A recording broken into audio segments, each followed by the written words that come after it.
High court میں دائر درخواست میں استدعا کی گئی کہ کیسز کا ٹرائل مکمل ہونے تک ضمانت منظور کی جائے۔ دوسری جانب 9 مئی جلاؤ گھراؤ کے مقدمات میں بانی پی ٹی آئی عبوری ضمانتیں خارج کرنے کے خلاف دائر درخواست پر آج لاہور ہائی کورٹ میں سماعت ہوگی۔ عدالت نے پولیس سے تمام مقدمات کے ریکارڈ طلب کر رکھے ہیں۔ بانی پی ٹی آئی نے عبوری ضمانتیں خارج کرنے کا اقدام چیلنج کیا تھا۔ کیوں نہ قاسم سوری کے خلاف آئین شکنی کی کارروائی کا حکم دیا جائے، چیف جسٹس کے ریمارکس۔ سپریم کورٹ میں سابق ڈپٹی اسپیکر قومی اسمبلی قاسم سوری کی نااہلی سے متعلق کیس کی سماعت ہوئی۔ چیف جسٹس قاضی فائز عیسیٰ کی سربراہی میں 3 رکنی بینچ نے سماعت کی۔ دوران سماعت چیف جسٹس قاضی فائز عیسیٰ نے قاسم سوری کے وکیل نعیم بخاری سے مکالمہ کرتے ہوئے کہا کہ قاسم سوری نے حکم امتناعی لے کر پوری اسمبلی مدت کو انجوائے کیا۔ اب کہہ رہے ہیں کہ اسمبلی ختم ہونے سے کیس غیر مؤثر ہو گیا۔ کیا آپ کو سپریم کورٹ میں مقدمے کو نہ لگوانے کے لیے کوئی حربہ استعمال کیا؟ چیف جسٹس نے کہا کہ قاسم سوری ملک میں آئینی بحران کی وجہ بنے۔ قاسم سوری پر کیوں نہ آئین شکنی کی کارروائی کا حکم دیا جائے۔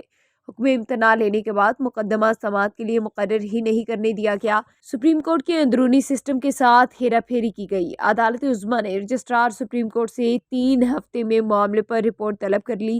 عدالت نے قاسم سوری کے حریف لشکری رئیس ثانی کو بھی نوٹس جاری کر دیا۔ بعد ازاں سپریم کورٹ نے قاسم سوری کو آئندہ سماعت پر ذاتی حیثیت میں طلب کر لیا اور اپنے دستخط کے ساتھ خود جواب جمع کرانے کی ہدایت کرتے ہوئے کیس کی سماعت 1 ماہ تک ملتوی کر دی۔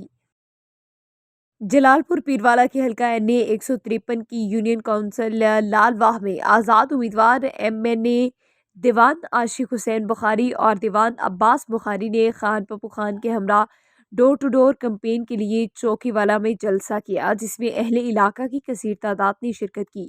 دیوان عباس کے گلے میں پھولوں کے ہار ڈالے گئے اور ان کا شاندار استقبال کیا۔ اہل علاقہ نے ووٹ دینے کے حوالے سے بھرپور تعاون کی یقین دہانی کرائی۔ اسی حوالے سے مزید جانتے ہیں MNA دیوان عاشق حسین کے ساتھ موجود ہمارے بیورو چیف MM5 TV ملک محمد ارشد دارائی سے۔ جی ارشد، تفصیلات سے آگاہ کیجیے گا۔ آپ کا شکریہ ادا کرتا ہوں کہ بینگ MS آپ نے مجھ سے آج میٹنگ رکھی۔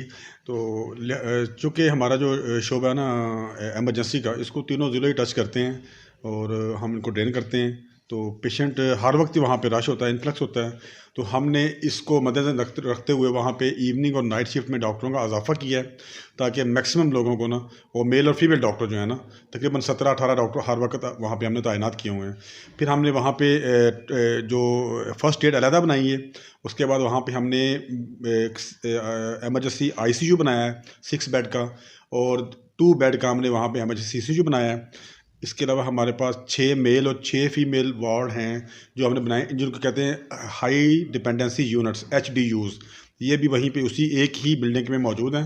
تو پیشنٹ جب آتا ہے ایمرجنسی میں، تو اس کو ایمرجنسی میں ڈیل کر کے اس کے مطابق اس کو متعلقہ وارڈ میں شفٹ کر دیا جاتا ہے۔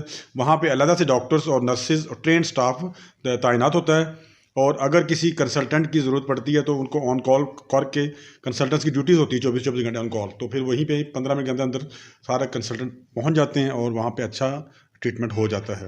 اور ہمارا فوکس بھی ایمرجنسی پہ ہی ہے، اس کے لیے میں بڑی توقع کرتا ہوں، اور میں کہتا ہوں کہ جتنے بھی مخیر حضرات ہیں، گورنمنٹ تو پہلے ہی کر رہی ہے، لیکن پیشنٹ کا لوڈ ہوتے ہوئے اتنا، کیونکہ ہمیں جو بجٹ مل رہا ہے وہ 258 بیڈ کا مل رہا ہے، ہاسپٹل یہ 4 پہنچ گیا وہ 450 بیڈ پہ نا، اور سٹاف بھی 258 کے مطابق ہی ملا ہوا ہے ہمیں، تو سٹاف بھی کمی ہے، لیکن وہ ہم کسی طریقے سے مینیج کر رہے ہیں۔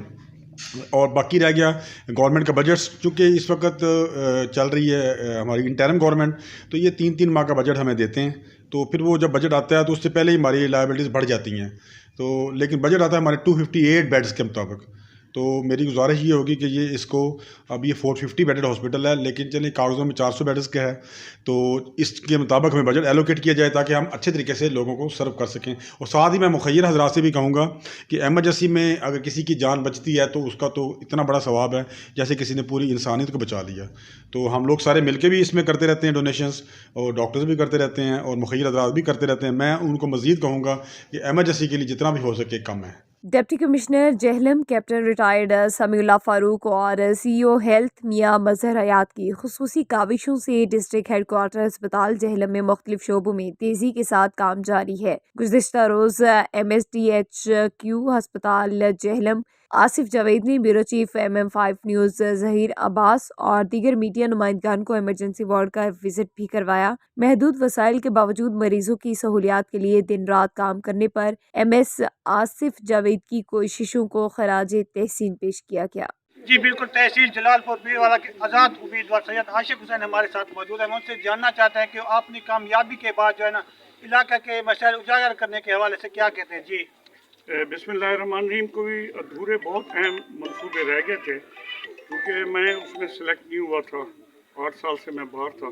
سب سے امپورٹنٹ جو میں سمجھ رہا ہوں ایکسپریس روڈ جو یہ آن گوئنگ تھی، اس کو ختم کرایا گیا، اس کو میں انشاءاللہ جاری کراؤں گا ایکسپریس روڈ، تاکہ اس میں سب کو پورے علاقے کو فائدہ ہو۔ اور دوسرا جو سب سے بڑا پرابلم ہے کروا پانی ہے، اور وہ انشاءاللہ تعالیٰ کوشش کریں گے کہ جہاں جہاں بریکش واٹر ہے وہاں میٹھے پانی کا انتظام ہوگا ہائی لیول پہ، یہ عام سا نہیں ہوگا جو ابھی پہلے ہوتا رہے۔ اور کالجز یہاں بن چکے ہیں، وہ بھی اللہ کے فضل سے میرے دور میں بنے، کیونکہ تحصیل اللہ کے فضل سے میں نے بنوائی تھی، اس کی وجہ سے کالج بنے۔ اب میری کوشش ہے کہ بچیوں کا اور بچوں کا یونیورسٹی کی میں کوشش کروں گا انشاءاللہ تعالیٰ، تاکہ ہمارے بچے اور بچوں کو ملتان اور ادھر ادھر نہ جانا پڑے، یہ گھر میں ہی یونیورسٹی۔ اور باقی آپ کی دعائیں چاہیے، جتنی زیادہ آپ مجھے طاقت دیں گے میرے اللہ کے فضل سے، اتنا زیادہ یہ علاقہ ڈیولپ ہوگا انشاءاللہ۔ شکریہ۔ جوان صاحب جوان صاحب کا سنا ہے، ان کا یہی کہنا ہے کہ جب ہم اقتدار آئے گا جو پسماندہ علاقے ہیں ان کی جو ہے نا ہر ممکن کوشش جو ہے نا حل کی جائے گی۔ جی نیوز بلیٹن سے فی الوقت اتنا ہی، مزید خبروں کے لیے دیکھتے رہیے MM5TV.com۔ MM5 نیوز، جانیے مثبت، سوچیے مثبت۔